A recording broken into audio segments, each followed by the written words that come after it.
Et ça a été l'occasion aussi, je pense, de rendre un vibrant hommage au coach Aliou Cissé qui vient de nous quitter dans les conditions que vous savez. Comme on l'a dit, on a pris acte de la décision de l'autorité qu'on ne poursuive pas l'aventure avec lui.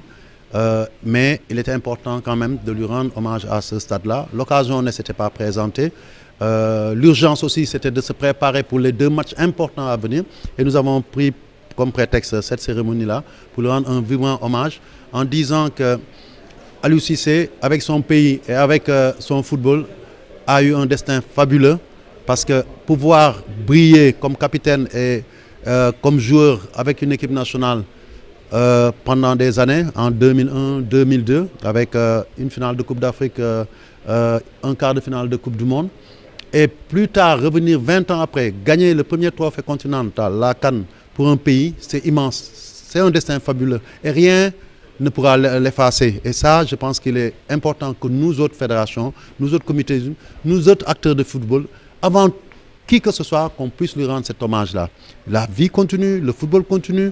Aliou l'a dit, même s'il n'est plus entraîneur, personne ne peut effacer son nom du football sénégalais et de l'histoire du football sénégalais. Et il est jeune, il a encore du chemin à faire, que ce soit ici ou ailleurs, et on est persuadé qu'il le fera. Mais il était important de magnifier son travail à cette occasion-là. Et surtout de dire, comme je l'ai dit, son acte le plus fort, ça a été de réveiller le champion qui sommeillait dans tous les Sénégalais. On le sait, pendant 60 ans, on nous a toujours crédité d'une qualité du footballeur sénégalais à nul autre pareil. Et à chaque CAN, alors qu'on ne gagnait jamais, on nous faisait favoris d'office sans que ça soit été par nos résultats. Et c'est avec lui que non seulement en tant que joueur, on a joué la première finale de CAN, avec sa génération, les El Hadji Diouf, les Fadiga et tous les autres, je ne peux pas tous les citer. Et il est revenu encore pour pousser le bouchon jusqu'à ce qu'on remporte cette CAN.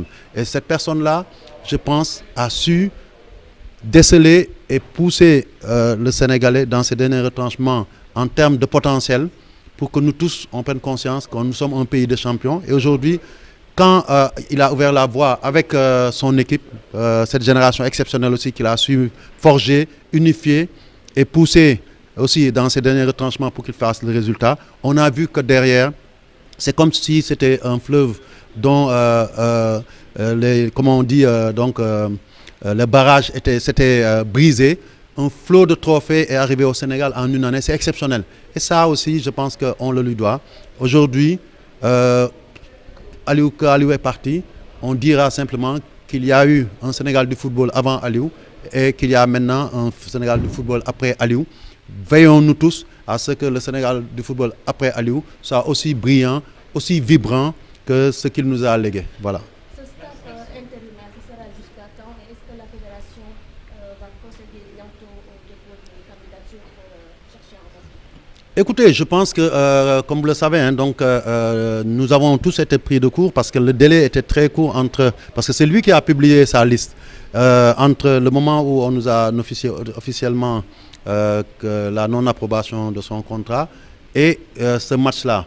Et donc, nous avons décidé, en tout cas au niveau du COMEX, lors de notre comité d'urgence, que l'urgence n'était pas à choisir un entraîneur tout de suite. On n'a même pas essayé, on a même refusé de réfléchir sur un choix d'entraîneur. Mais on a dit, l'urgence c'était de remobiliser les troupes, remobiliser ses collaborateurs parce qu'il n'y avait pas 36 solutions. C'était de se reposer sur l'existant, des gens non seulement qui ont de la qualité comme Aliou, mais qui ont travaillé avec lui, qui connaissent la tanière, que les joueurs connaissent et qu'ils connaissent pour continuer cette mission sur ces 2 matchs importants. Et aujourd'hui, la seule urgence qui vaille dans nos têtes, c'est de gagner ces 2 matchs pour nous qualifier, mettre le Sénégal sur l'orbite de la performance que nous lui connaissons.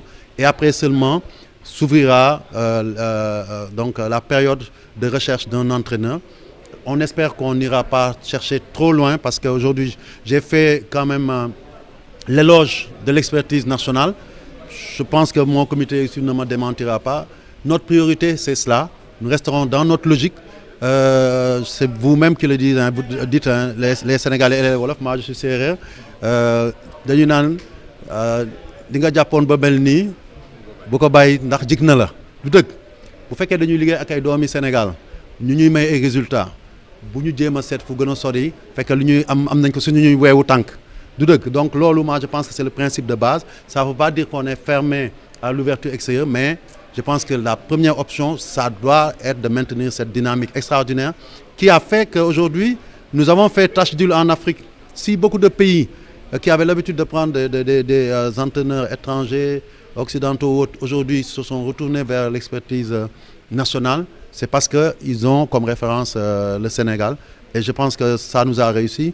On ne doit pas être vraiment dans des positionnements, je dirais, figés, mais on doit pouvoir se reposer sur l'existant, les acquis pour continuer à avancer.